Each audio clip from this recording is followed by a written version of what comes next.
Si oye ahora, vamos a ver. ¿Me puedes decir, alguien? Sí, ya me estoy oyendo yo también, ya estoy saliendo. Lo que pasó es esto, lo que ha pasado es esto de que, mi hijo ha comprado el gato, una cosa para poder poner su Switch aquí, y entonces ahora ya sale. Voy a tener que editar esto entonces cuando termine, porque hay un gran pedazo, son bastantes minutos que no me voy a oír entonces. Pero bueno, entonces, lo que les decía, voy a comenzar de nuevo al principio y bueno, no, disculpen que esto pasó, esto no me lo esperaba. Em, Vamos a ver aquí, le voy a decir a mi hijo em, ¿cómo se llama? Que él está tratando de hacer cosas, pero que esta computadora es mía.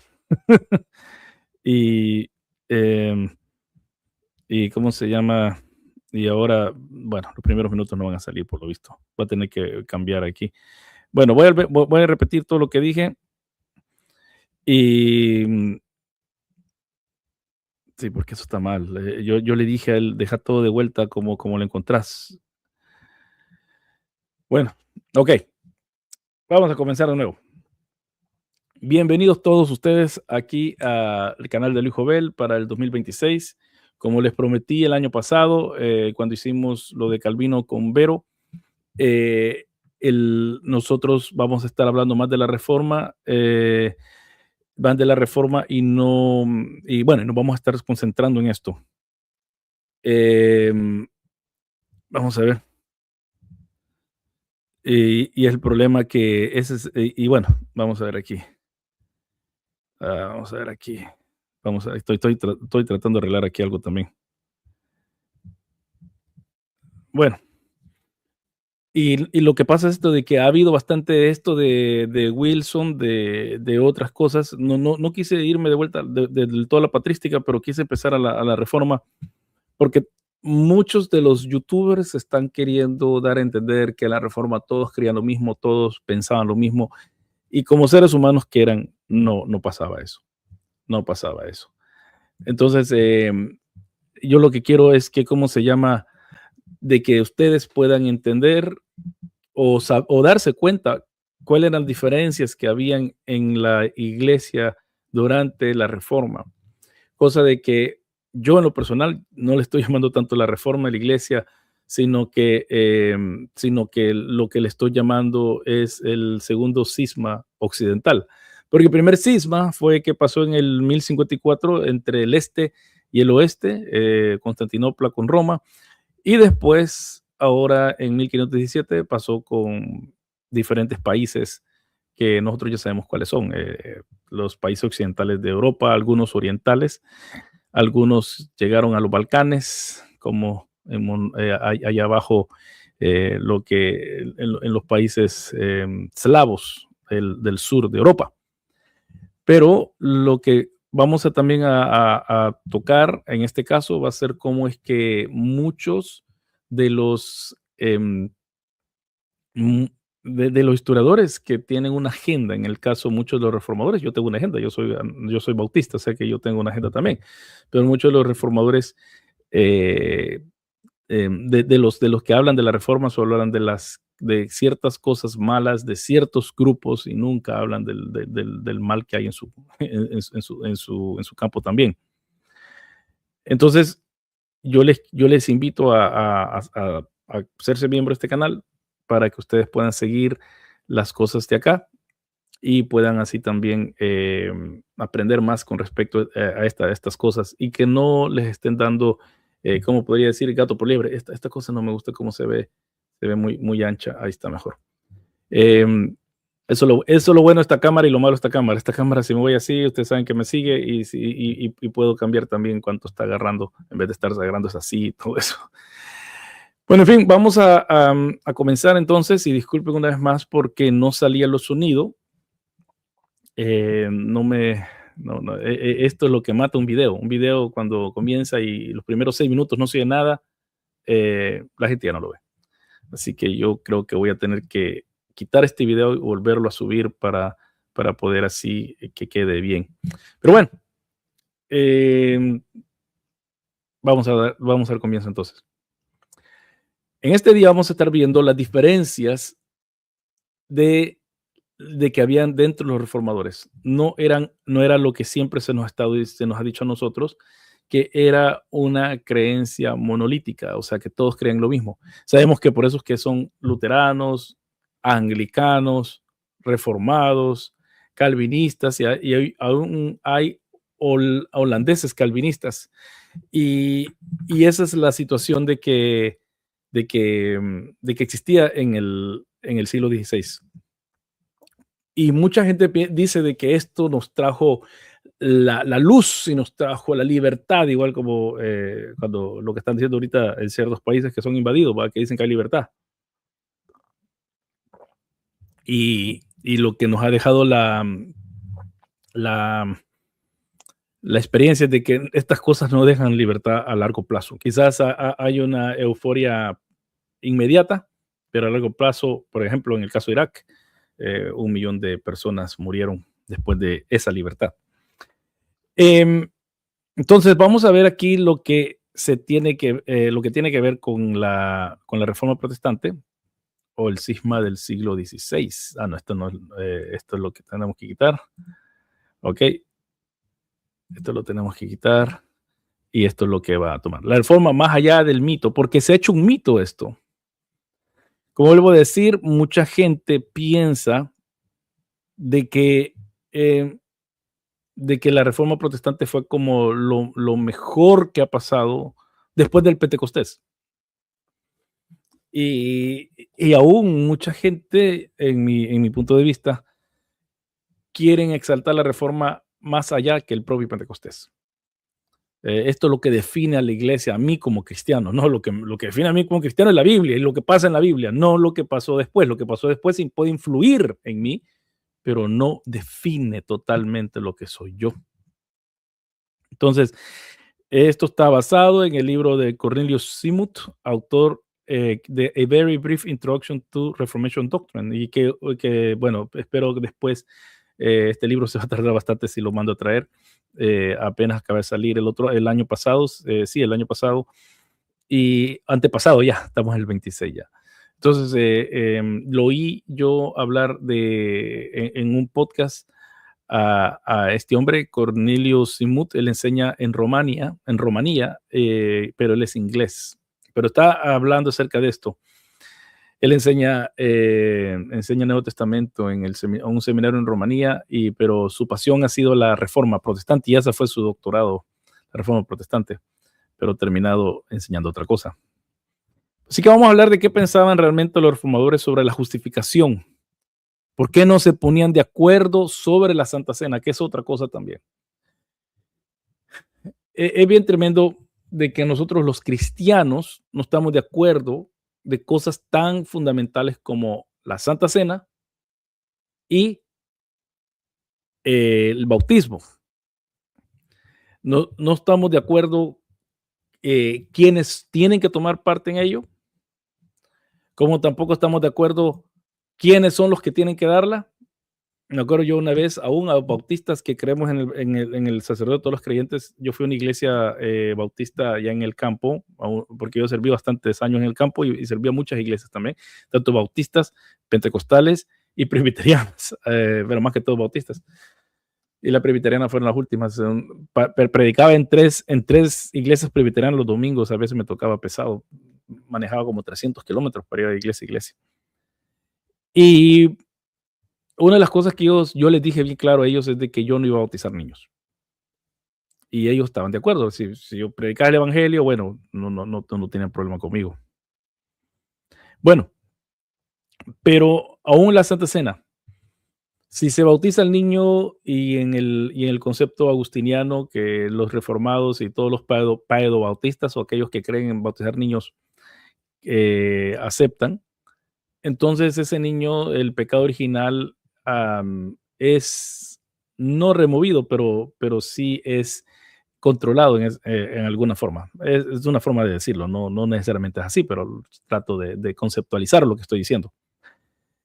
Pero muchos le niegan la Santa Cena, o mejor dicho, la copa, a los niños, pero ya están bautizados. El Oriente o la Iglesia Ortodoxa, ellos no le niegan eso. Yo me fijo cómo es que a niños les ponen una pajilla de cristal o de vidrio y ellos toman un poquito.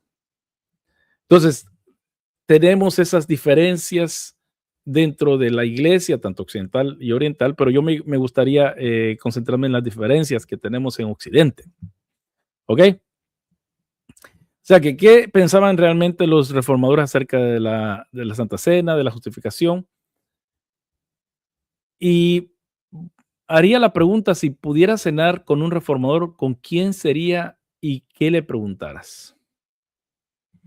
Si pudieran cenar, si pudieran preguntarle, digamos, al Martín Lutero, a Juan Calvino, yo creo que a ellos dos, a mí los dos ni la pensaran dos veces, ¿cómo se llama? Me mandaran al río o me exiliaran o no quisieran ni tener nada que ver conmigo porque fueron herejes, porque yo no creo en el bautismo infantil. Y a veces como que la gente no ama a su tradición o no ama a aquellos que forjaron su tradición, en el sentido de los anabaptistas que dieron sus vidas ante los católicos, ante los luteranos y ante los reformados para mantener la creencia de que el bautismo es de creyentes. Ellos murieron por cientos de miles. Y ahora, no importa, yo voy a seguir a Calvino, yo voy a seguir a Lutero. Nah, eso me suena a mí más a tradición que otra cosa. Bueno, entonces, sigamos, entonces vamos ahí. Si pudiera cenar con un reformador, ¿quién sería? El doctor Cornelio Simut elige a Felipe Melanchthon, el brillante colaborador de Lutero. Este fue el que el que lo sustituyó o el que le dio el apoyo total. La razón no es su teología, sino un momento de tensión humana y política. El coloquio de Ratisbona en 1541 se pregunta, ¿cómo se sintió Melanchthon después de que el consenso sobre la justificación tanto costó alcanzar? Fue rechazado por tanto Lutero como por los papistas. Esta pregunta nos sumerge en el lado humano de un conflicto doctrinal que parecía insuperable.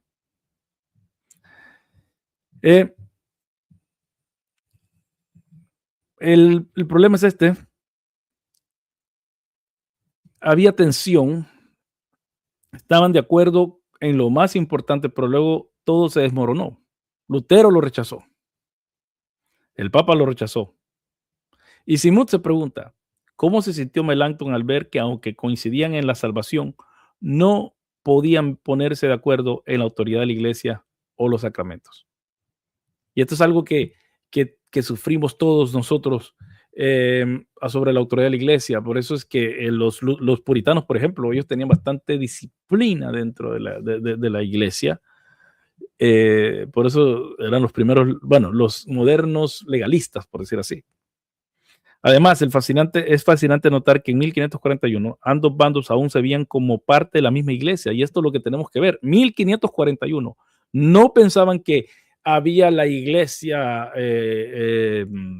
la adúltera o la ramera, etcétera, etcétera. Quizás se tiraban así, pero aún en sus conceptos como reformadores, aún se miraban que eran la iglesia, aunque los católicos eran los papistas y los protestantes los evangélicos. No existía el sentido protestante, eso viene después, como ustedes vamos a ver en uno de los videos cuando hablemos de Lutero.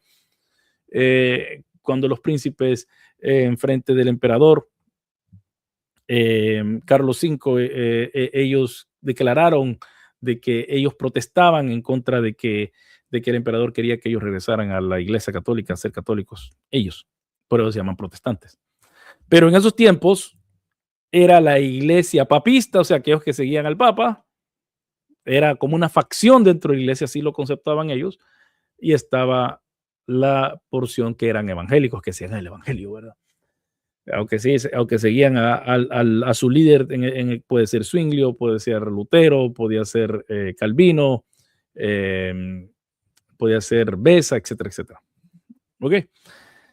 Incluso el emperador Carlos V era visto con desconfianza por ambos lados. ¿Por qué? Porque el emperador Carlos V, Charles V en inglés, tenía problemas tanto con Roma y como también con los príncipes alemanes y otros personas de poder.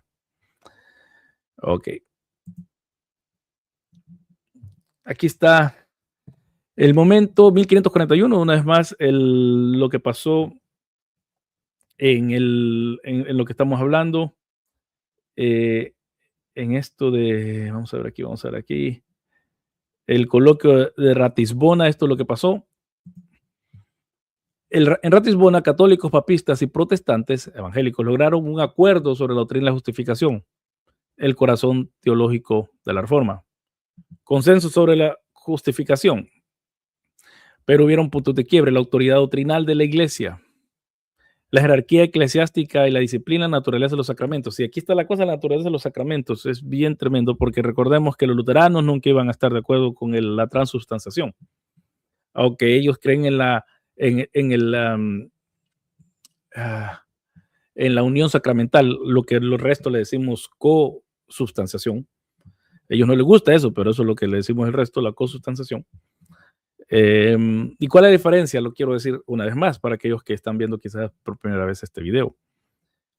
La transubstanciación es la creencia de que el sacerdote, por ser ordenado, algo pasa en su alma y por lo tanto tiene el poder de declarar que tanto los elementos, el pan y el vino, aunque huelen a pan, aunque huelen a vino, en realidad son el cuerpo y la sangre de Cristo transformado, transubstanciación. Esta es una forma bien superficial de explicarlo. Y la consubstanciación o unión sacramental es que Cristo está en todo el universo y por lo tanto está también en la copa, está en el vino y también está en el pan. No es que cambian algo, pero ya de antemano estaba. Estas dos posiciones se conocen como la presencia real en la Santa Cena, cosa de que el resto del protestantismo no creyó. Los calvinistas no creen eso, los reformados no creen eso, los bautistas no creemos en eso también, los metodistas, etc. Por lo tanto, cuando la gente dice que Lutero y Calvino eran como dos amigazos, eso es mentira. Lutero detestaba a todos aquellos que negaban la presencia real, al tanto de que por eso es que no hubo en otro coloquio, no hubo, ¿cómo se llama? Unión, no me acuerdo cuál es el coloquio ahorita, pero no hubo unión si alguien lo puede decir en las notas, o sea, aquí en los comentarios se lo voy a agradecer. No hubo unión, aunque Zwinglio lloró. Yo no sé por qué Lutero, no, por qué Calvino, Zwinglio, todos querían la aprobación de Lutero. Yo en realidad no, ¿cómo se llama? Yo no me hubiera, ¿cómo se podría decir? No me insta confianza Lutero en cambio. En el coloquio de Marburgo, en el de que tuvo lugar en el 1 al 4 de octubre de 1529. En Marburgo fue esto, 1529. Ahí fue lo que pasó.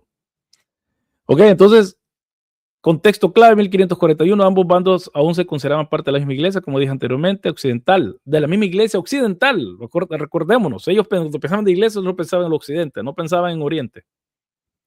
La idea no era crear una nueva religión, sino reformar la existente. Y aquí está la justificación. Ok. La justificación, el acto legal que redefinió la salvación. El mayor impacto de la reforma fue su redefinición de la justificación.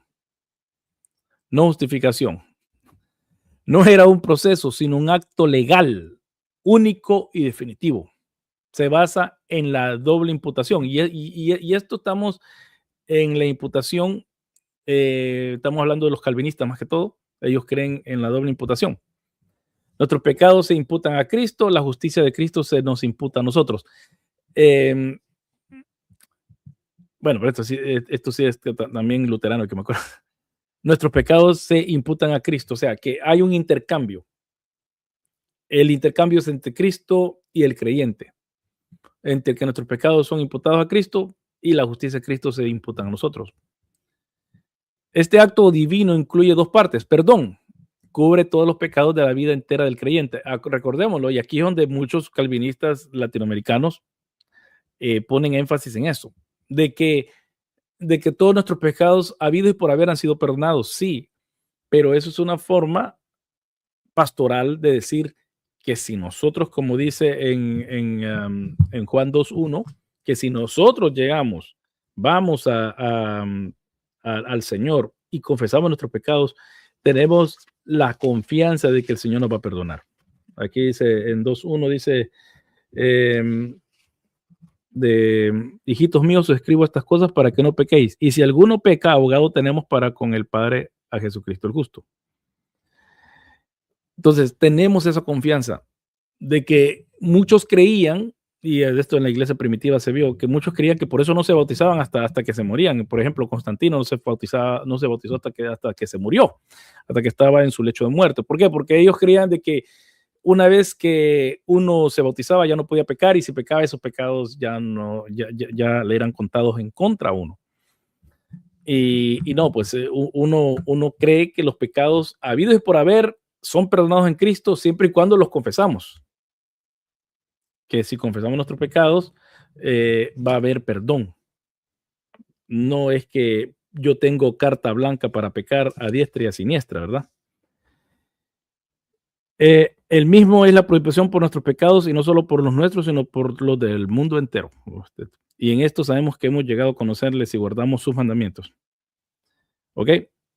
Entonces, nosotros tenemos que podemos llegar a Cristo, confesar nuestros pecados y confiar de que hay perdón en Él. Lo que sí no hay es hay rienda suelta del pecado. Pero esto es lo que pasa. Es un acto completo, la justificación, acto completo y definitivo que incluye perdón y adopción. El pecador es adoptado en la familia de Dios como heredero. Ya uno es adoptado.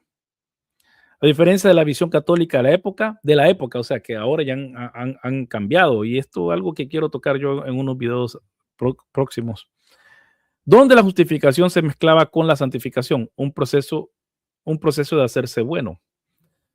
Para los reformadores es un estatus legal inmediato, y acordemos que esto es para los reformadores magisteriales, no necesariamente para los reformadores radicales. Y muchos de nosotros no pensamos así. Y la cosa esta de que mucha gente, estás confundiendo. No estoy confundiendo, estoy tomando en cuenta lo que la Biblia dice. Pero por eso le digo, esto es más que todo para que ustedes sepan la historia, no meramente para que ustedes hablemos doctrina. Bueno, aquí está. Aquí está la visión católica y la visión protestante reformada. Por eso, reformada, no necesariamente la visión que tenemos todos los protestantes. La fe ya no era lo mismo, de mérito a confianza. Este nuevo entendimiento de la justificación alteró el concepto de fe. Una vez más, ¿qué es fe? Y eso es algo que aún el día de hoy seguimos peleando, ¿qué es la fe? Que si la fe es algo que es un conocimiento, o es algo que vivimos, o son las dos cosas.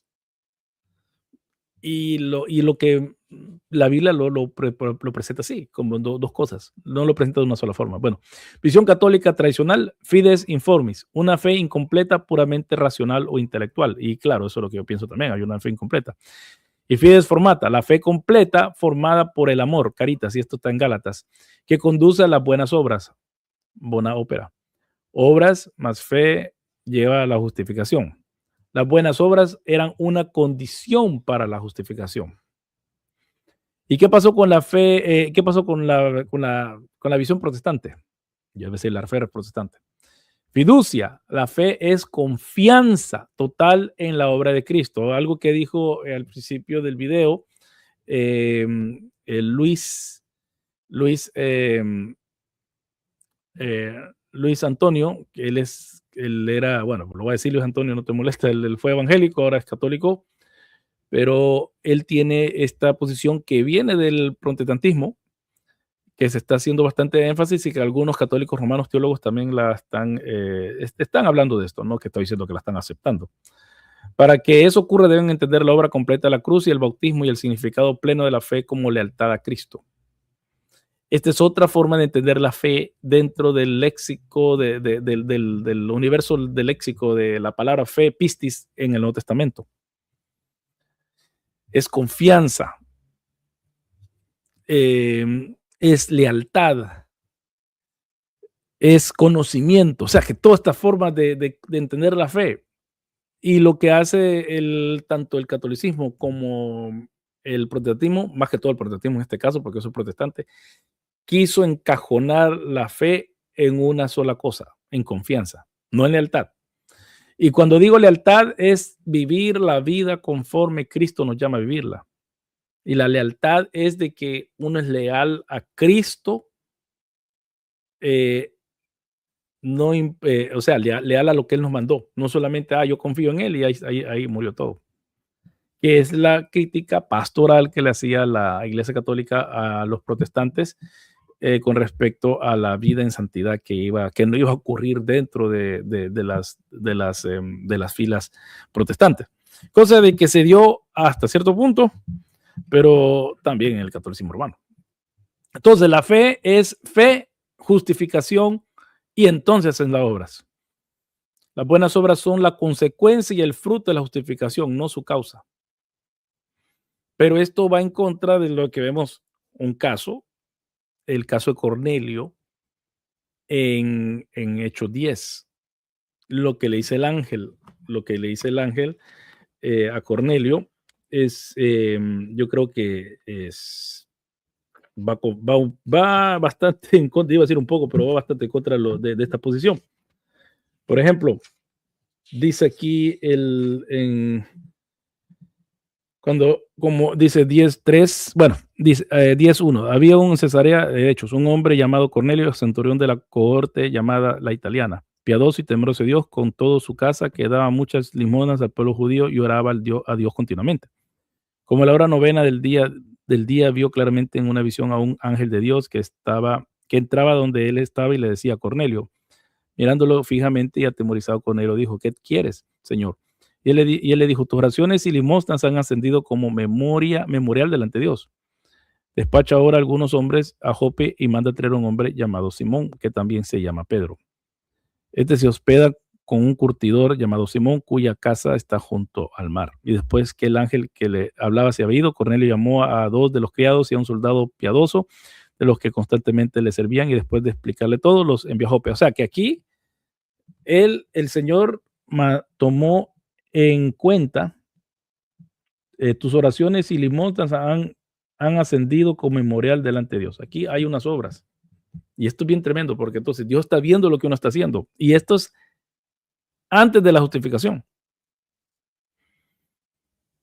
Entonces, querer poner un orden es bien tremendo. Aún el orden salutis o el orden de salvación, Pablo a veces dice una cosa y a veces dice otra cosa. Se está contradiciendo Pablo. No, a mi pensar no, simplemente está tratando con diferentes situaciones. ¿Ok? Entonces, ¿pero qué lleva esto entonces? Aquí estamos viendo solo las dos formas de ver la fe, la católica tradicional y la visión protestante reformada. ¿Pero qué nos dio esto? Nos dio esto, la confesionalización. La reforma no creó una sola teología, sino muchas. A menudo pensamos en protestantes versus católicos, pero la realidad era mucho más diversa. De hecho, el catolicismo nunca fue un bloque monolítico. Ya tenía muchas órdenes con visiones distintas. Oigan, muchas órdenes con visiones distintas, como los benedictos, franciscanos, dominicos, funcionaban como pequeñas reformas internas, cada una con su propio énfasis teológico y espiritual. Y por eso es que cuando esto es el católico de pie, no le gusta o no entiende esto. No, es que todos estamos bajo la misma iglesia, sí, pero ¿por qué es que vamos ¿por qué ustedes van a fundar una nueva orden? ¿Qué están diciendo? aquella orden no está haciendo lo que nosotros consideramos que es correcto, ahora lo vamos a hacer diferente. Entonces, ahí es donde ya vemos que hay diversidad dentro de ellos. Okay, dentro del catolicismo romano hay como bastantes iglesias no declaradas, pero que están bajo un papa. La explosión protestante. La reforma eliminó el tutelaje del papa. Sí, se quitaron al papa de encima, permitiendo que estas diversas interpretaciones se desarrollaran en confesiones distintas. Este proceso se conoce como confesionalización. El objetivo era que cada comunidad supiera con precisión qué creía y por qué. O sea, que cada comunidad se dividió más. Y bueno, en la Edad Media y en la Reforma Protestante, los agustinianos no se caían también con los franciscanos o los benedictinos. Si no me acuerdo, si no me equivoco, ¿cómo se llama? Eck, uno de los predicadores que después empezó el que andaba en toda Alemania vendiendo indulgencias, él no era agustiniano, no era benedicto, si no me equivoco. Vamos a ver, Eck. Vamos a ver, Eck. Vamos, solo para Eck Indulgences. Vamos a ver. Sí, Johannes Eck es el que me estoy refiriendo. El que vendía las indulgencias. ¿Ok? Entonces, él andaba vendiendo eso. Y si no me recuerdo, vamos, Johannes Eck, ¿de qué era él? ¿De qué orden era? Johann Mayer von Eck. Es anglizado como simplemente Johannes Eck. Vamos a ver de qué parte era Eck. Babel was a German theologian, dice. Bueno, vamos a ver aquí. No dice aquí esta entrada. Esto no dice la entrada de qué, ¿cómo se llama? De qué. Vamos a ver aquí. What hora. Vamos a ver. What hora. Dije Bilón. Vamos a ver qué era Johannes Eck.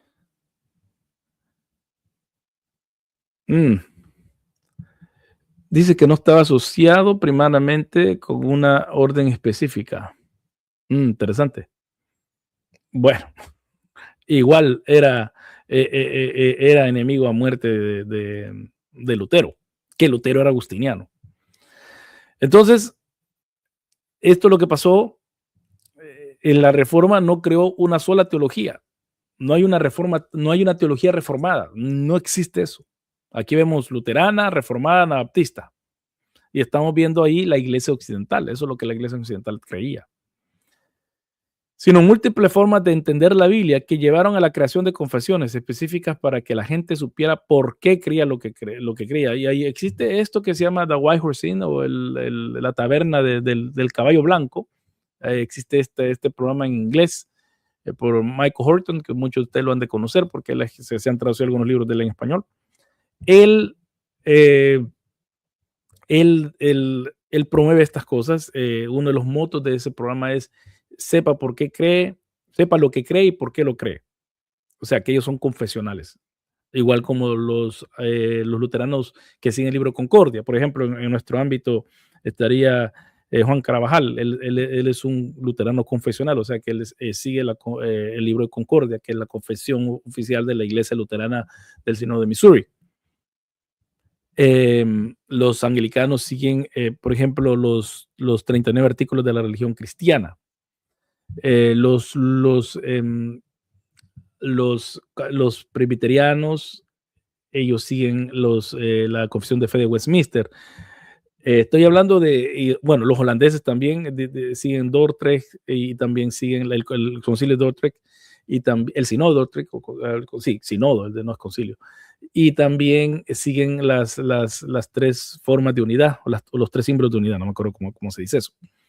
Entonces, algunos que han querido copiarles a ellos. En el caso de algunos bautistas que se dicen ser reformados, ellos tienen la confesión de fe bautista de 1689, que es una copia prácticamente de la confesión de fe de Westminster, solo que le han cambiado tanto cómo llevar la iglesia y también acerca del bautismo de niños. Entonces, no es una cosa monolítica, no salió una teología específicamente protestante de la Reforma, sino que salieron muchas. Es algo que tenemos que reconocer. 4 visiones de la justificación. Ok, estos son 4 visiones, no son una, no. Luteranismo, una declaración forense legal de Dios de que el pecador es justo, recibida por la fe sola. Ahora, ¿qué cree el calvinismo? Reformados. La misma declaración legal, pero inseparablemente ligada al decreto soberano de Dios y la unión con Cristo. Y aquí es donde yo tengo, yo fui criado calvinista, así que el decreto soberano es lo que se está discutiendo siempre. O sea, si somos salvos por fe, pero una fe que ya fue decretada, que yo voy a creer y que somos salvos desde la fundación del mundo, según la interpretación de la predestinación de algunos. Entonces, no es por fe, sino por decreto. Y esa es una de las críticas luteranas que le hacen al calvinismo. Pero sí, la unión con Cristo, yo creo en la unión con Cristo bastante. Pero donde yo caigo más que todo es en el anabaptismo radical. No solo ser declarados justos, sino ser hecho justo a través de la fe y la obediencia que producen una vida transformada. Y aquí está la cosa. Se critica bastante a los anabaptistas por la razón de que pasó Munsta, por ejemplo. Eso fue ustedes quieren ver un video, aquí pongan Luis Jovel, anabaptismo, Munsta, o simplemente Luis Jovel, anabaptismo, van a ver un video donde yo explico esto, lo que pasó en Munsta. Pero eso no era todo el anabaptismo radical, y no era radical en el sentido de que le gustaba hacer guerras. No, era radical porque rechazaban el bautismo de niños. Ese es lo radical para Lutero, para Calvino, para la Iglesia Católica. Entonces, ¿qué es la justificación para un anabaptista? No solamente ser declarado justo, sino ser hecho justo a través de la fe. A través de la fe, no por las propias fuerzas, porque entonces mucha gente, todos ustedes pelagianos. No, momento. A través de la fe y la obediencia que promueven una vida transformada. La obediencia, lo que anteriormente se acaba de decir, con respecto a vivir conforme a los mandamientos de Dios. Y el catolicismo, post Concilio de Trento, llega a esta conclusión. Es tanto una declaración, también creen que es una declaración, o sea, todos creen que es declaración, como una transformación interna por la gracia infusa. Y aquí está hablando de gracia, donde el creyente coopera con la gracia. Y ven tremendo aquí porque tanto el catolicismo como el anabaptismo hablan de vivir una vida en santidad, y no niego que también el luteranismo y el calvinismo, pero ponen más énfasis en la causa de la justificación, en vivir una vida que produce una vida transformada, pero por obediencia en el caso anabaptista y por la gracia infusa de parte de los romanos. El luteranismo dice que las buenas obras no son para mí, sino para mi prójimo. Y el calvinismo enseña de que las buenas obras son la forma por las cuales yo sé que soy salvo, porque hago buenas obras. Que la crítica es entonces que ya la confianza se quita de la cruz de Cristo y se pone entonces en las obras. Es bien tremendo. Los luteranos, eso es lo que los luteranos critican al calvinismo. Dice aquí, aunque tiene razón que el catolicismo tiene en las órdenes pequeñas reformas, también es verdad que estas se van dentro de la iglesia y no fueron de ellas. Es cosa distinta. Sí, claro, eso lo dije también. Eso no creo que lo negué, ¿verdad? Ok. Ley y evangelio, oposición o armonía. Y aquí comienzan ya las diferencias bien claras. Los reformadores reexaminaron la relación entre los mandatos de Dios, la ley y sus promesas de gracia, el evangelio. Martín Lutero, visión, una distinción fundamental y dialéctica. Ley, la ley revela el pecado, nos acusa y nos lleva a la desesperación. Haz esto. Y esta es una forma de que eso es lo que él experimentó. Si leemos el salmista, al menos en el Salmo 119, al salmista nunca lo llevó a eso. Y leemos los otros salmos también. El salmista, ellos amaban la ley, se regocijaban en la ley. ¿Cómo es que cómo se llama? Por eso, cuando leemos el Salmo 1, por ejemplo, dice, cuán bienaventurado es el hombre que no anda en el consejo de los impíos, ni se detiene en el camino de los pecadores, ni se sienta en la silla de los conocedores, sino que en la ley del Señor está su deleite. Bueno, ¿cómo es que entonces aquí está el fallo luterano? Para mí es un fallo garrafal. El Salmo empieza diciendo de que, sino que en la ley del Señor está su deleite. Pero aquí dice que es una desesperación. Es un peso, dicen ellos siempre. El peso de la ley. No es un deleite. ¿Quién tiene? Y aquí está la cosa donde como protestantes tenemos que tomar la decisión. ¿Vamos a seguir lo que dice Lutero o vamos a seguir lo que dice la Biblia? ¿Verdad? Y en su ley medita de día y de noche. Será como algo firmemente plantado junto a corrientes de agua que da su fruta a su tiempo y su hoja no se marchita y en todo lo que hace prospera. Yo no veo aquí desesperación, yo no veo, estos son problemas que Lutero tenía. Él era un depresivo crónico y su problema él lo vio, lo transportó a su cosmovisión cristiana. Bueno, solo eso, y ustedes pueden leer el resto de los salmos donde habla la ley. El evangelio anuncia el perdón y la gracia de Cristo. Cree esto. Cita clave. La ley dice, haz esto y nunca se hace. El evangelio dice, cree esto y todo está hecho ya. Suena bonito, pero no cuaja con la Biblia, como podemos ver nosotros. Ok, Juan Calvino ahora.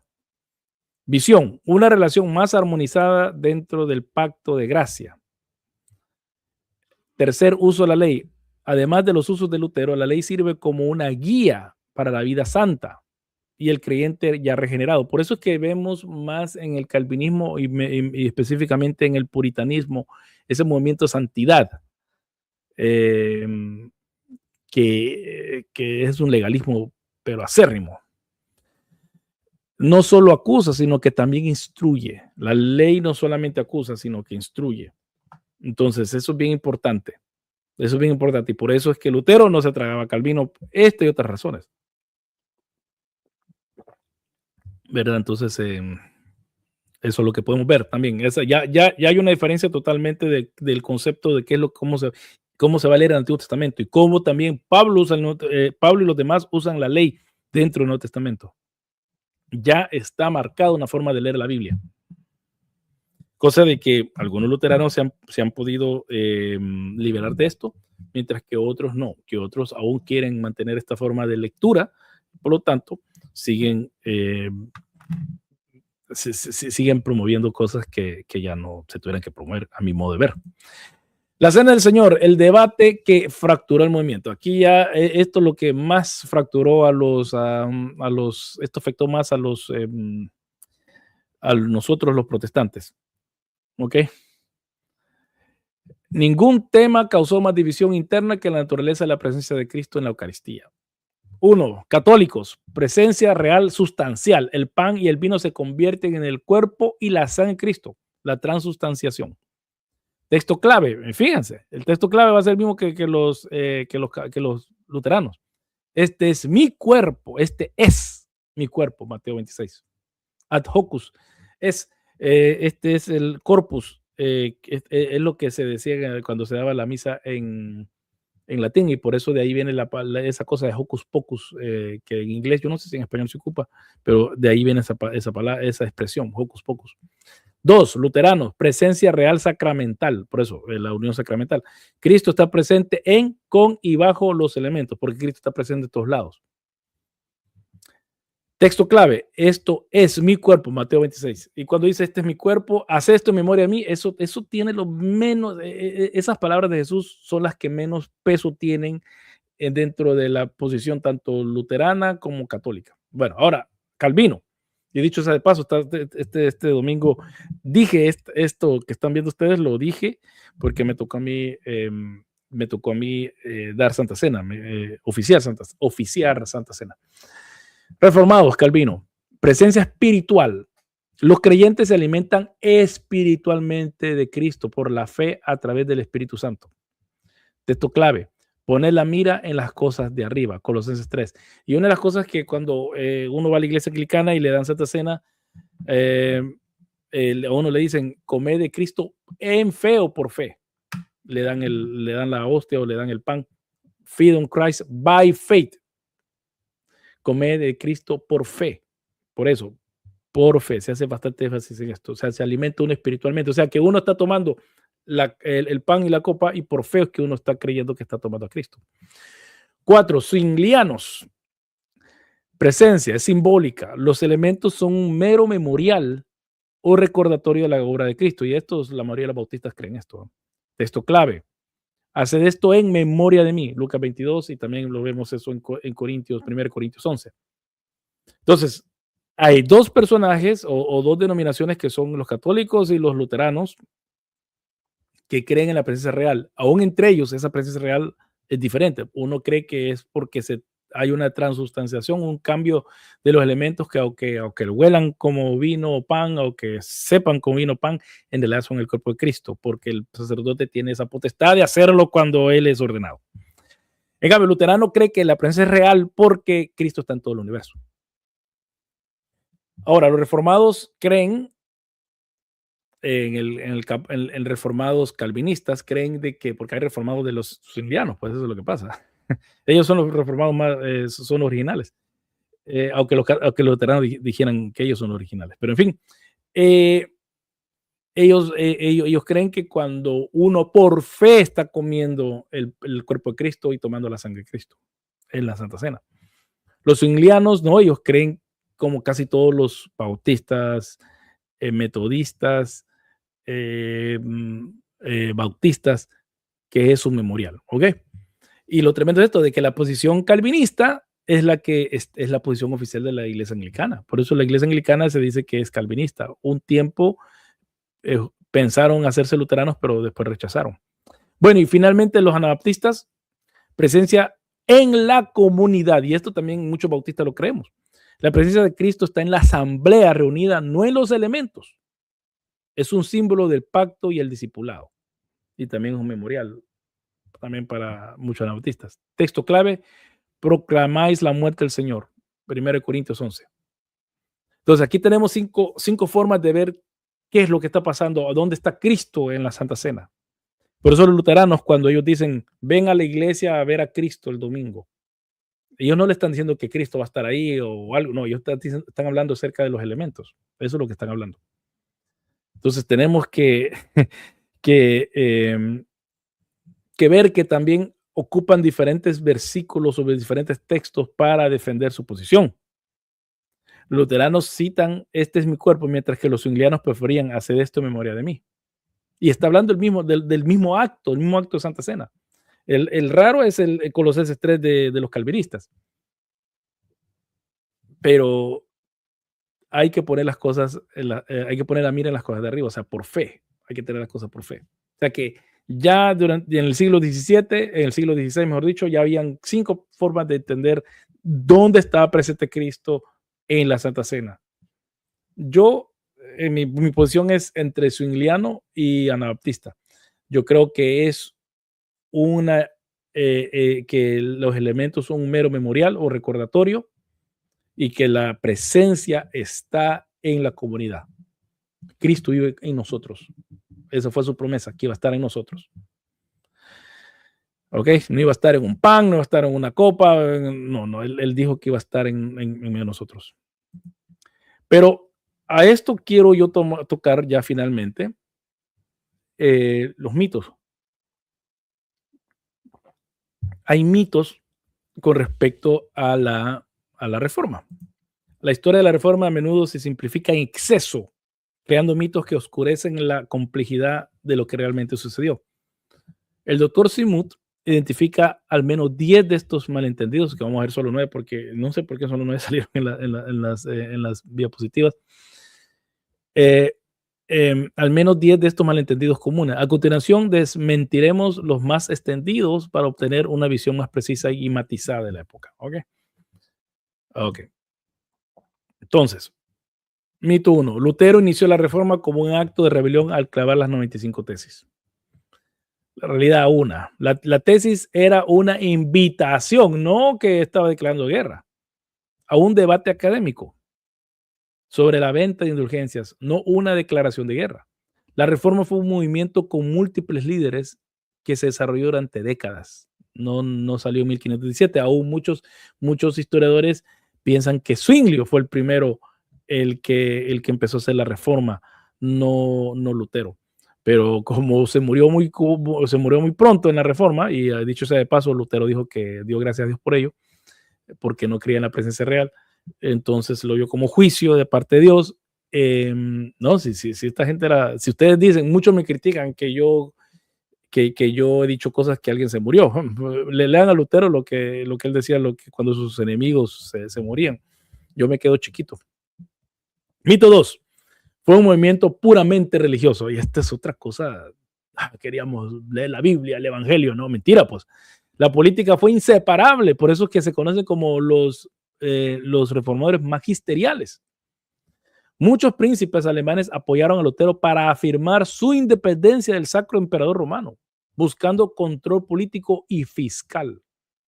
Por eso es que el no creer en el bautismo de infantes era un acto radical. ¿Por qué? Porque al no aceptar el bautismo de infantes, entonces en aquellos tiempos uno quedaba registrado, y hasta el día de hoy en la iglesia local católica, cuando lo bautizan a uno, lo quedan uno registrado ahí. Y es parte de la iglesia católica, a menos que mande su carta y lo quiten de la iglesia. Bueno, entonces, en aquellos tiempos, si la persona está bautizada en cierto pueblo, entonces tiene que pagar sus diezmos ahí por fuerza, no era opción. Entonces, los anabaptistas decían, no, yo no acepto esa, yo no soy parte de esta comunidad porque yo no acepto ese bautismo. Por lo tanto, eran perseguidos y por eso sus bienes eran confiscados. Mucha gente no habla de esto, porque no se han leído los libros como este. Me gustaría volver a enseñar este libro, que vamos a estar los anabaptistas del siglo XVI, doctor Manuel Díaz Pineda, ¿ok? Y Sola Fide editorial, y bien tremendo que esta editorial, Sola Fide, es luterana. Algunos luteranos están dispuestos a cambiar lo malo que se ha dicho de los anabaptistas. Y ahorita para el número 3 me voy a quitar yo. Mito 3. Todos los protestantes estaban de acuerdo en teología, y como hemos podido ver que no, pues existían divisiones profundas desde el principio. Luteranos, calvinistas y anabaptistas discreparon ferozmente en la Eucaristía, el bautismo y la predestinación. Ok. Número 4. Europa se convirtió al protestantismo de la noche a la mañana. Fue un proceso gradual y desigual. Muchas regiones siguieron siendo católicas durante siglos, y en otras ambas confesiones coexistieron con dificultad. Y una de las cosas que Polonia, por ejemplo, Polonia se hizo protestante, pero después el trabajo de los jesuitas que le enseñaron a la clase alta, a los gobernantes, abrieron escuelas y academias y le enseñaran, entonces la próxima generación se hizo de vuelta católica. Lutero tradujo la Biblia al alemán desde cero. Es algo que también, es que él dio la palabra de Dios. No, la cosa no fue así. Su traducción se basó en textos existentes como la Vulgata latina y consultó otros eruditos. Su genio fue su estilo vernáculo y accesible, que llegó a una audiencia masiva. Ese fue su genio, el estilo que él hizo, y los alemanes hasta el día de hoy hablan como él tradujo la Biblia. Mito 6. Fue un movimiento pacífico e intelectual. Y aquí es donde yo defiendo a los anabaptistas, porque siempre dicen, no, los anabaptistas fueron los que hicieron todos los estragos, ¿cómo se dice? Eh, bélicos. La reforma desencadenó persecuciones, levantamientos y guerras devastadoras, como la guerra de los campesinos, en los que los anabaptistas estaban demandando lo que Lutero dijo que tenía que demandar, que eran su dignidad como hechos a la imagen de Dios. Pero Lutero, por lo visto, no estaba dispuesto a darle eso. 1524. Pero esto, lo segundo, es lo tremendo. Y la guerra de los 30 años, 1618-1648. Y esto es algo que a ninguno de los evangélicos protestantes de Latinoamérica los oigo decir. Nadie habla acerca de la guerra de los 30 años, porque todos dicen post tenebras lux, después de las tinieblas lux. No, después de las tinieblas, ¿qué pasó? La guerra de los 30 años. Y ahí es donde podemos ver qué descoyuntados están estos latinoamericanos reformados, entre comillas, calvinistas temu, como yo les digo, de la historia en realidad. Después de la reforma, ya para el siglo XVII, cuando ya había pasado todo lo inicial, esto pasa. Una guerra de 30 años entre católicos, protestantes, y de vez en cuando protestante contra protestante. No fue que todos estamos ya en paz, ya todos ya quedamos, ok, vos en tu lugar, yo en mi lugar, yo voy a creer esto, yo tengo confesión y este tiene otra confesión. No fue así. Se fueron a la guerra por 30 años. Y en esos 30 años dicen muchos que más de un tercio de Europa fue destruida, de Europa occidental más que todo, la guerra de las religiones. Y ahí es donde salió todo el agnosticismo, porque si los dos bandos que decían que amaban a Dios, que querían la pureza doctrinal, estaban dispuestos a matarse, dando que los dos confesaban al Señor Jesús como su Señor y Salvador, que muchos ya no creyeron en la religión, específicamente la religión cristiana, por esta razón. Entonces, postenebras lux, no, postenebras más tenebras. No fue lo que la gente piensa. Sigamos con los mitos. Los católicos se opusieron a toda reforma. Bueno, la realidad es de que existió un fuerte movimiento de reforma dentro del catolicismo. La reforma católica o contrarreforma se le ha dicho siempre ahora no se le dice tanto así. El Concilio de Trento y los jesuitas abordaron la corrupción y la educación clerical. Sí, ahí se abrieron los seminarios, ahí empezaron ya a formarse los padres, a los sacerdotes. Una cosa que me llama la atención de que, ¿por qué es que la reforma no pegó tanto en España? Porque por esto mismo, porque los jesuitas en España habían reformado bastante. O sea que llega un protestante y dice, no, la iglesia católica es totalmente corrupta. Ya en Alemania quizás, pero aquí no. No estoy diciendo que no hubiera corrupción en España, pero el grado de corrupción era mucho menor. Y no ayudaba mucho cuando Lutero dejaba de que su príncipe tuviera dos esposas. Porque primero estaban hablando de que los sacerdotes católicos tenían esposas y todo eso, a pesar de que hacían un voto de castidad. Pero Lutero no tenía ningún problema dejar a su príncipe que tuviera dos mujeres. Entonces, y muchas otras cosas así pasaban dentro porque tiene que pasar, porque somos seres humanos. Yo creo que tenemos que desmitificar a la reforma y verlo más como seres humanos que eran y menos como los grandes seres poderosos que muchos evangélicos piensan que son. Mito 8, la reforma buscaba la libertad de la iglesia. Y bueno, la realidad era que los reformadores querían una iglesia más pura y fiel a las escrituras, no la anarquía o el cisma por el cisma. Nadie pensaba en fundar una nueva religión, nadie pensaba en eso, nadie estaba pensando en hacerlo.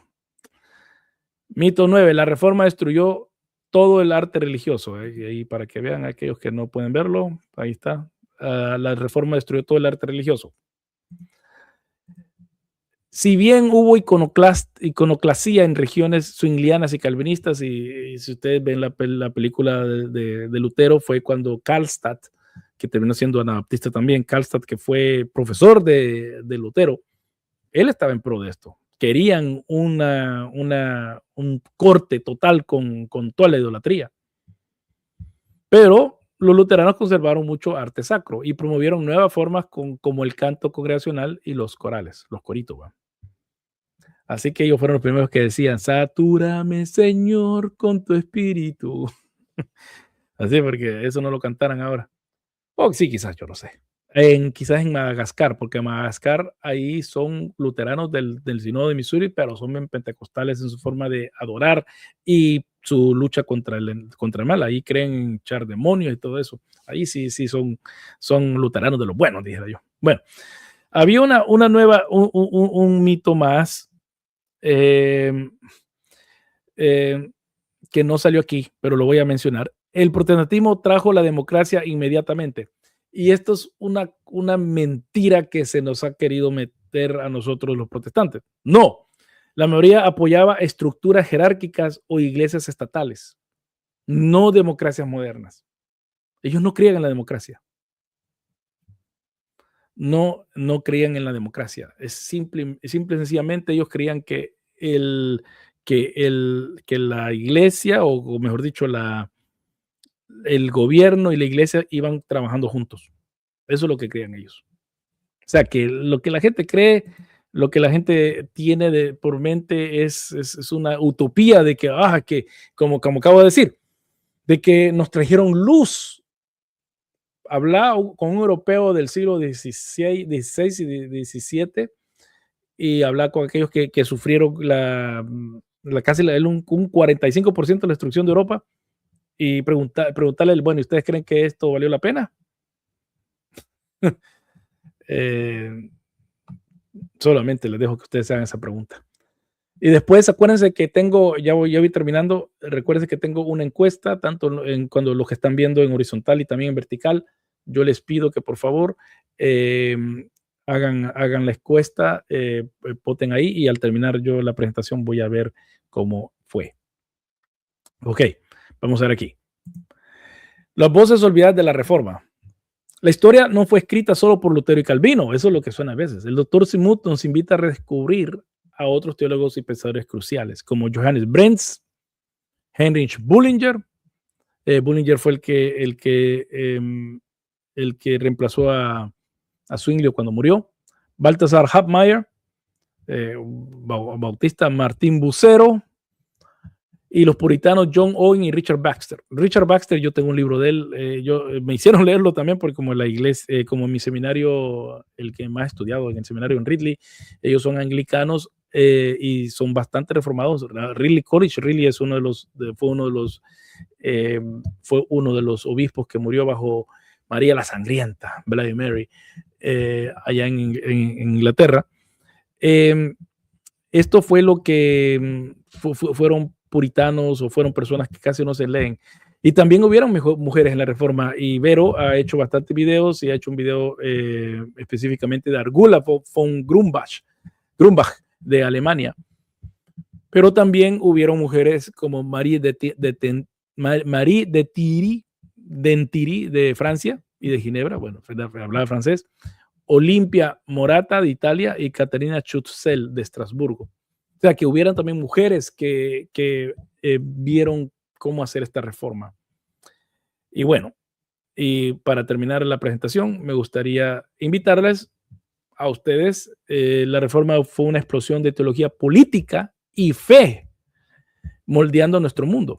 Y se ha escrito bastante ahora. Ya pasaron 500 años, ya podemos ver a la reforma con mentes menos, con una mente más fría, mejor dicho. Y así poder evaluarla. Comprender sus matices es clave para entender la historia del pensamiento cristiano. O sea que yo estaba oyendo a Michael Heiser. Michael Heiser ha sacado bueno, ya está muerto él ya de años, pero ya se sacó la nueva edición de El Mundo Invisible de Ancine Briand. Y él habla, y él siempre hacía este énfasis de que las confesiones no son lo que nosotros tenemos que seguir, sino que es la Biblia. Las confesiones ayudan, pero no definen lo que tenemos que pensar y creer.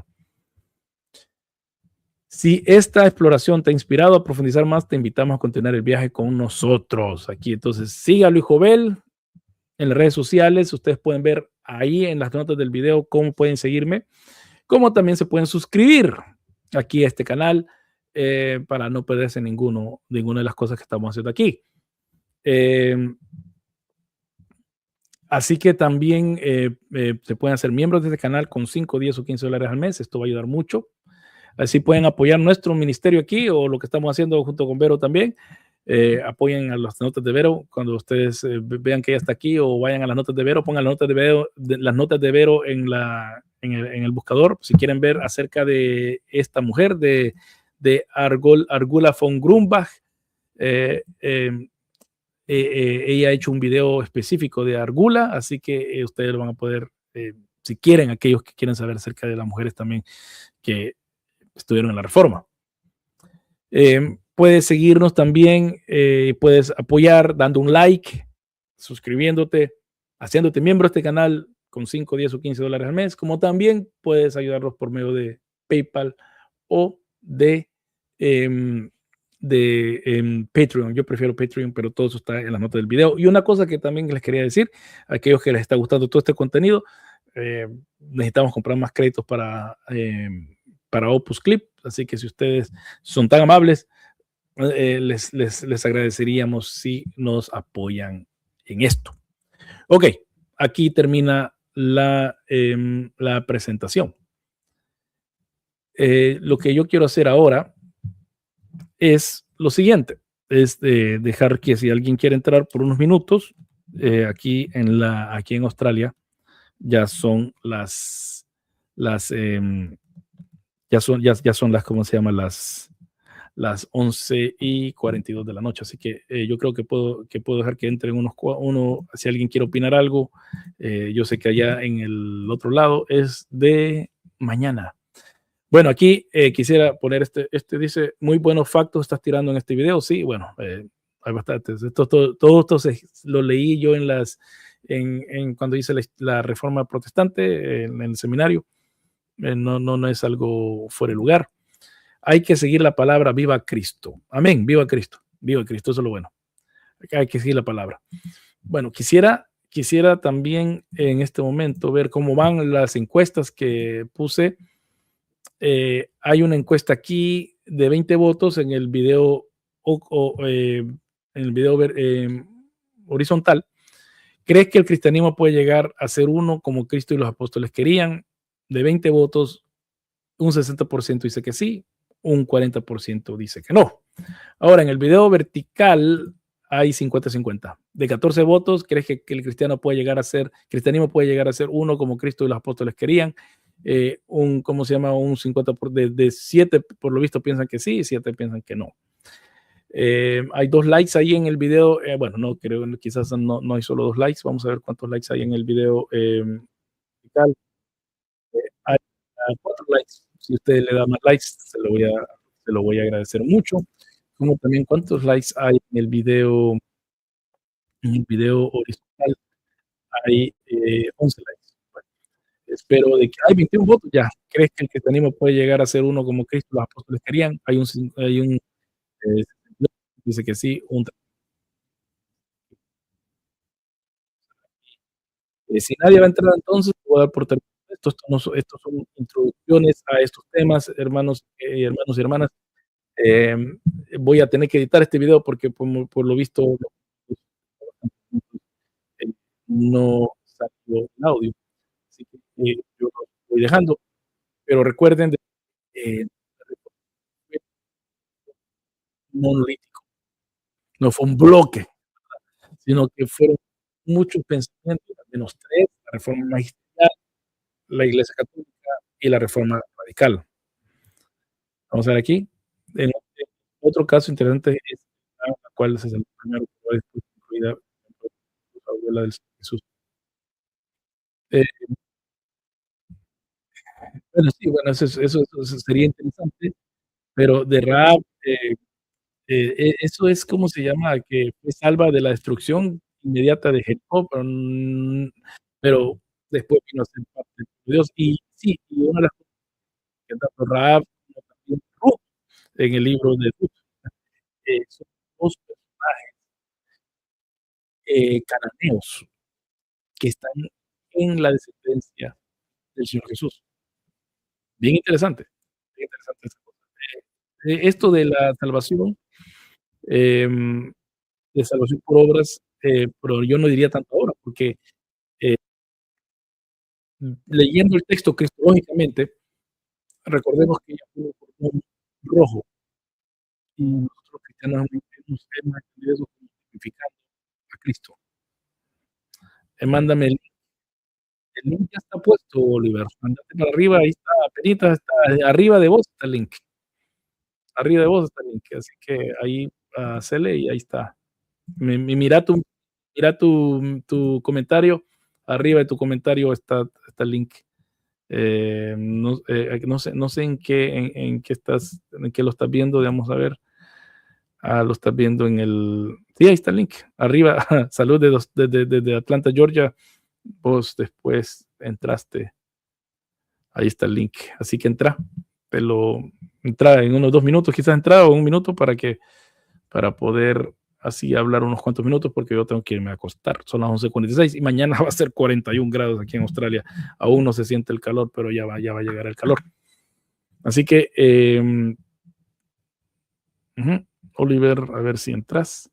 Te doy 1 minuto más, por si no estás listo.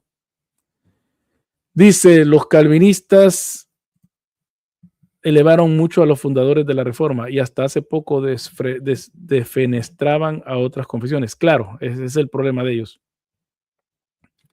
El problema de los calvinistas en Latinoamérica, no estoy hablando de todos los calvinistas temo que yo les digo. ¿Y por qué temo? Porque son una mala imitación de lo que el calvinismo es. Los calvinistas, aún Núñez y todos ellos no son una representación fiel del calvinismo, de la fe reformada, tanto en lo que respecta a lo doctrinal como también a lo histórico. Ellos cortan bastantes cosas, no toman mucho en cuenta.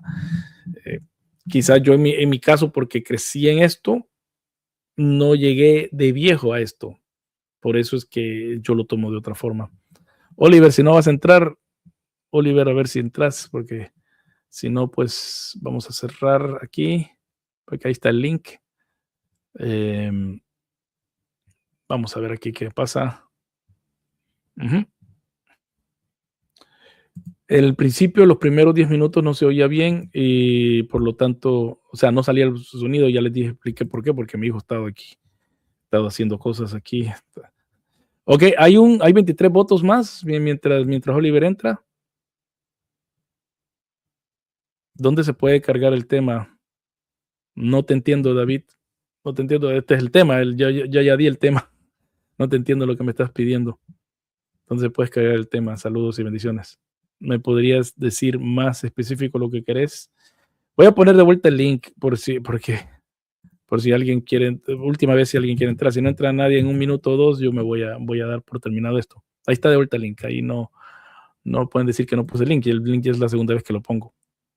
Ok, vamos a ver aquí. Iba a enseñarles algo.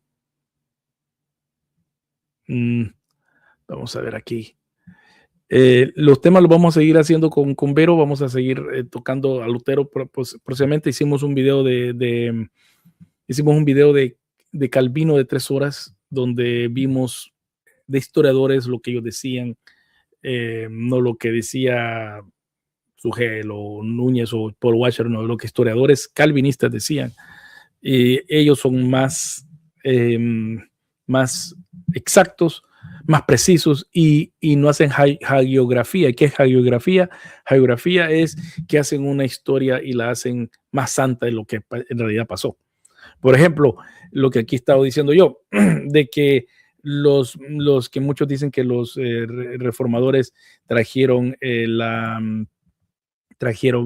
democracia, y no, los reformadores no trajeron la democracia. Los reformadores creían, a menos los magisteriales como Lutero, Zwinglio también, y Calvino, ellos creían que la iglesia tenía que servir junto con el Estado.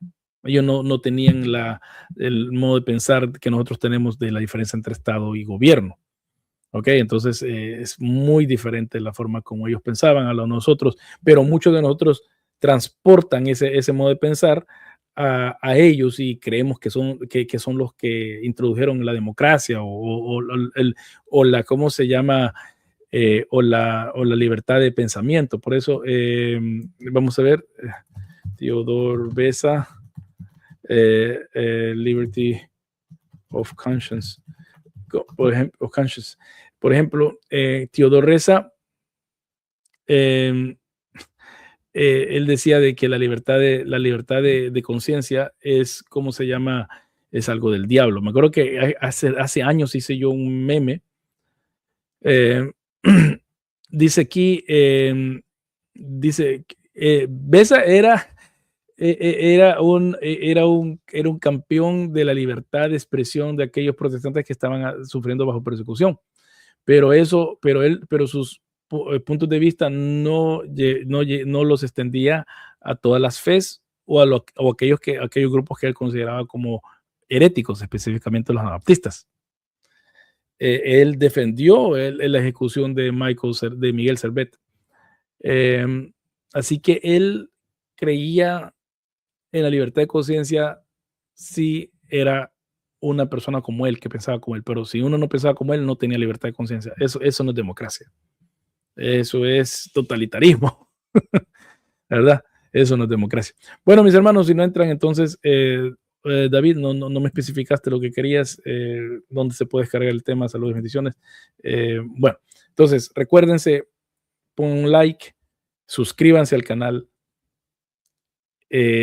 háganse miembros si pueden, con 5, 10, 15 dólares al mes. Si lo están viendo diferido, pues puede poner un super chat o puede poner un super thanks. Así ayuda a este canal. También pueden ver las notas del video donde ustedes pueden ver cómo apoyarme por medio de PayPal o Patreon, o como se llama. Yo prefiero Patreon siempre. Aquí está Diego diciendo algo. Vamos a ver. Podrías conectar. En otro video está pasando con Trump y al final de los tiempos y como quieren. Podría, pero yo no lo he hecho y les voy a decir por qué.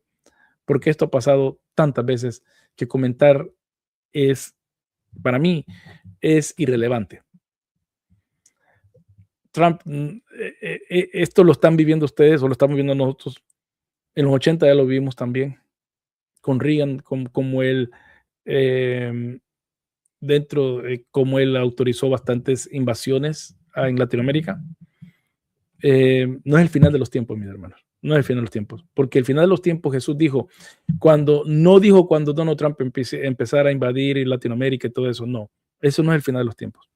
¿Sí? Y como lo mira Israel, eso es irrelevante, porque es totalmente irrelevante. Yo he visto videos ya de evangélicos que dicen el significado de Donald Trump con respecto a las invasiones o a las intervenciones en los estados de Latinoamérica y la Biblia no tiene nada que ver, absolutamente nada que ver, nada. Si alguien quiere que yo diga algo, no tiene nada, absolutamente nada que ver, nada que ver. El final de los tiempos va a ser Jesús, es cuando todo el evangelio sea predicado a toda criatura. Entonces vendrá el fin. Ahí viene ya. No cuando Estados Unidos invada Venezuela o invada, ¿cómo se llama? Invada, ¿cómo se dice? Colombia o México o Groenlandia. No, eso no dice la Biblia. Jesús dijo otra cosa. Y esa es la cosa, que nosotros tenemos que seguir lo que Jesús dice. Y Jesús fue bien claro en lo que él dijo. Vamos a ir a leer lo que dijo Jesús. ¿Ok? Dice, pero cuando el Hijo del Hombre venga en su gloria y todos los ángeles con él, entonces se sentará en el trono de su gloria y serán reunidas delante. Bueno, aquí está, vamos a ver, Mateo, el 24-25, ¿dónde está? Dice, mirad que nadie os engañe, porque muchos vendrán en mi nombre diciendo yo soy el Cristo y engañarán a muchos. Y habréis de oír de guerra y rumores de guerra. Cuidado, no os alarméis, porque es necesario que todo esto suceda, pero todavía no es el fin. Porque se levantará nación contra nación y reino contra reino, y en diferentes lugares habrá hambre y terremotos. Pero todo esto es solo el comienzo de los dolores. Entonces os traerán tribulación y os matarán y seréis odiados de todas las naciones por causa de mi nombre. No hemos llegado a ser odiados todas las, entonces aún no estamos.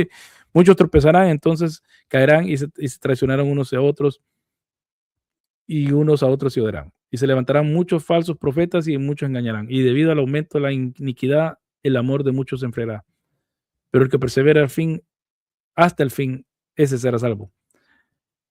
Y este evangelio del reino se predicará en todo el mundo como testimonio a todas las naciones, y entonces vendrá el fin.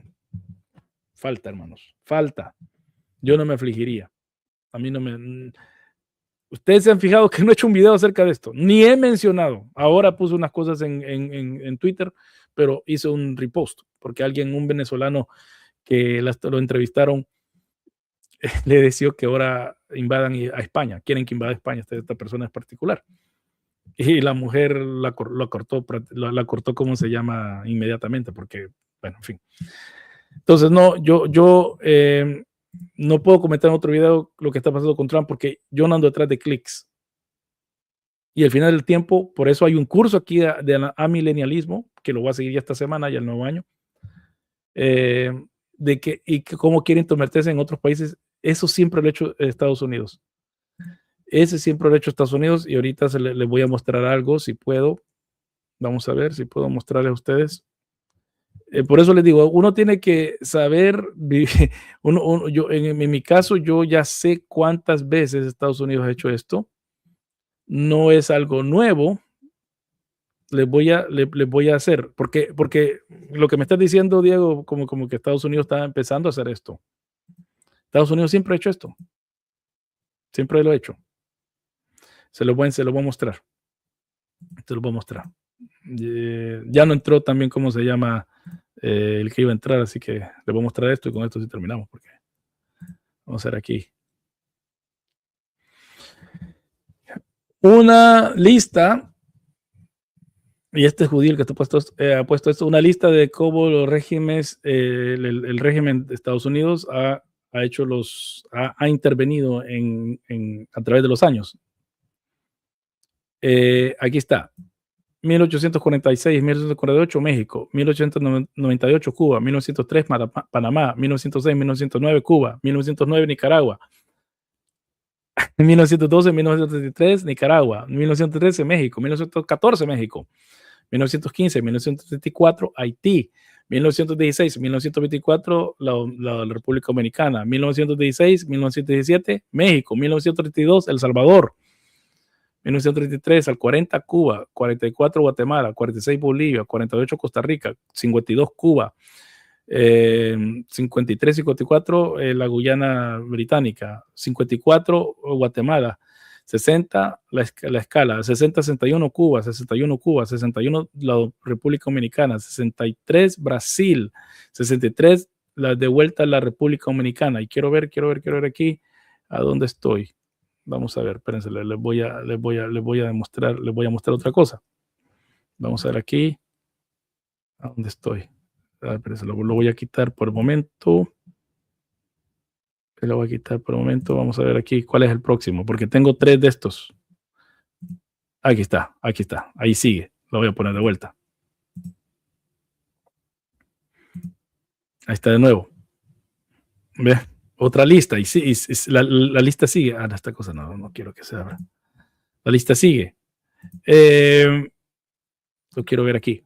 61 Cuba, 61 República Dominicana, 62, 63 Brasil, 63 República Dominicana de vuelta, 63 Ecuador, 63 Honduras, 64 Brasil, 64 Bolivia, 65 otra vez la República Dominicana, 66 al 96 Guatemala, Operación Cóndor, ya en la era, 73 Chile, 71 Bolivia, 73 Chile, 73 Uruguay, 76 Argentina, 76 al 83 Operación Cóndor de vuelta, 79 Nicaragua, 89 Nicaragua, del 90 al 92 El Salvador, y yo me recuerdo, yo estuve en esto, yo me recuerdo cuando llegaban los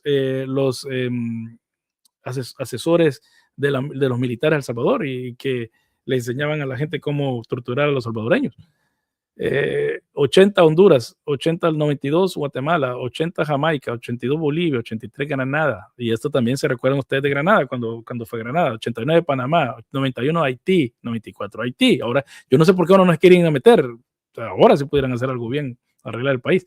2002 Venezuela, 2004 Haití, 2009 Honduras, 2019 Bolivia, y aquí viene Bolivia, ¿dónde están?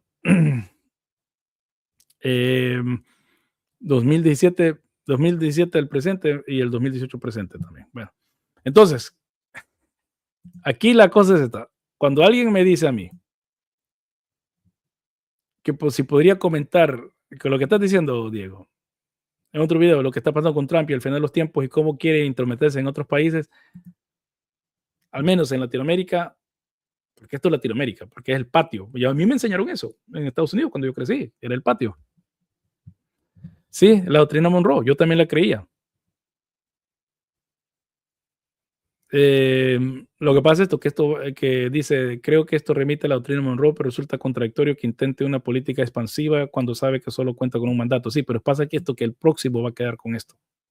Entonces, cuando los que hemos vivido más o los que leemos historia más, cuando nos dice, ¿qué piensas tú de que está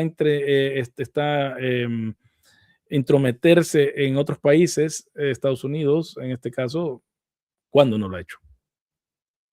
Igual cuando yo en Facebook puse el pastor de mi iglesia es inglés, nacido en el norte de Inglaterra, británico, pero inglés.